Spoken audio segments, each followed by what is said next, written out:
Welcome to Agape Sticks, a simple way for anyone to illustrate the Christian faith. Today, we're going to talk about the mission of God. But before we do, let's review what Agape Sticks is all about. At the core of Agape Sticks is love, and we illustrate that love with an arrow. The arrow helps us understand love because the arrow is always pointing somewhere. This isn't emotional love. Wherever the arrow points is where the commitment is. Whoever has the arrow pointed to them is benefiting from that love. This kind of love is agape, the most used Greek word for love in the New Testament. God created the world because He loves us. He's committed to us, and we benefit. God is love. God made mankind in His image. So if God is love, we should reflect that love by loving Him back and loving others. This is beautiful. Unfortunately, our love doesn't always stick to others and stay there. We can love ourselves and isolate others, or love ourselves while taking advantage of others. The basic question of Agape Sticks is, where does your agape stick? Okay, let's talk about the mission of God. If God had a mission, what would it be? Well, God created a perfect interdependent world. And then it was captured and fractured by sin, resulting in death. Well, God wants His creation back. This is His mission, and we can illustrate God's mission by this circle. As we go around, we see the story of how God's mission is to restore His creation. Throughout the Old Testament, God chose a people to represent God's original creation in the midst of this captured and fractured world. Let's call this a time of promise. That promise eventually led to God's Son, Jesus, humbling Himself to come into our world. Jesus embodied the perfect creation on earth, which culminated in His sacrificial death and His glorious resurrection, defeating sin and death forever. Now, all who believe in Him live in the kingdom of heaven on earth, in anticipation for a day when Jesus will return and God's perfect world will be restored. We end up where we began. Not only that, but we see some parallels in this picture. Jesus is the perfect creation on earth. Sin and death were defeated through Jesus' death and resurrection. God claims a people to be His own, to be His witnesses to the nations. Well, we can represent each of these with an Agape Sticks picture. Let's start at the beginning. God created us in His image of love. We love God and others as He loves us. This creates a beautiful picture where everyone is loved and nobody's love sticks to themselves.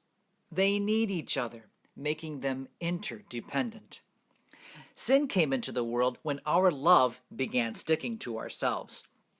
This isolated us from God and from each other.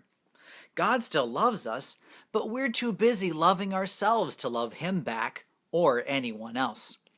This separates us from God and each other and causes all sorts of problems. Well, God wanted to restore His creation to that interdependent love for each other. So, out of love for us, He chose certain people and gave them all sorts of things that could lead them to love God and others.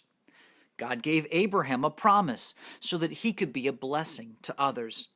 God gave the law to Moses, the tabernacle for worship. He even sent special messages to prophets when God's people looked more like the guy on the right than the guy on the left.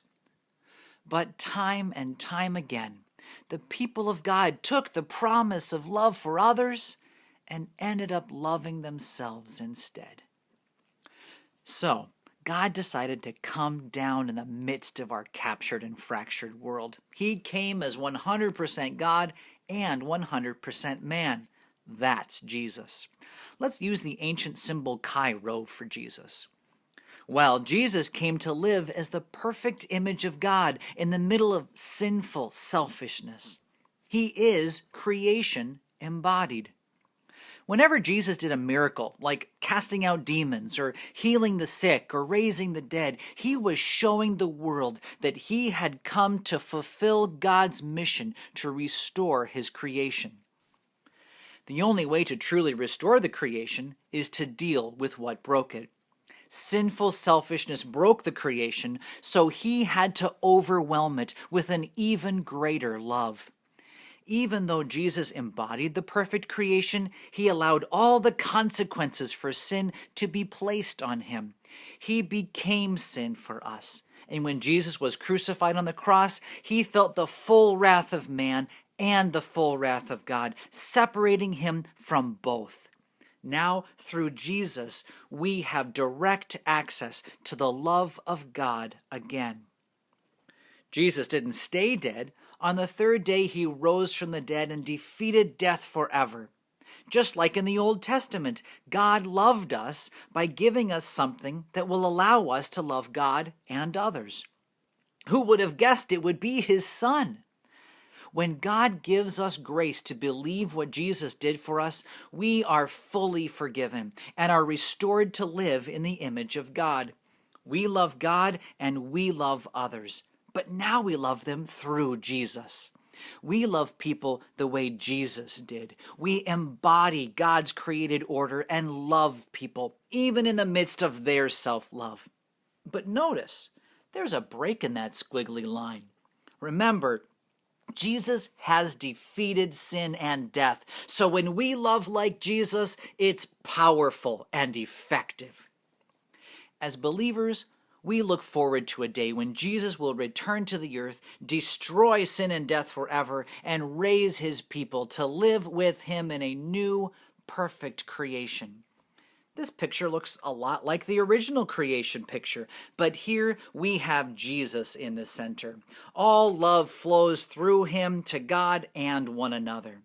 You can also see kind of an infinity symbol there. This love will last forever. So, that's the story of the mission of God, to restore his creation, to love as we have been loved, and to be totally dependent on him and each other. Check out our other Agape Sticks videos to see the power of love to change lives. So, where does your agape stick?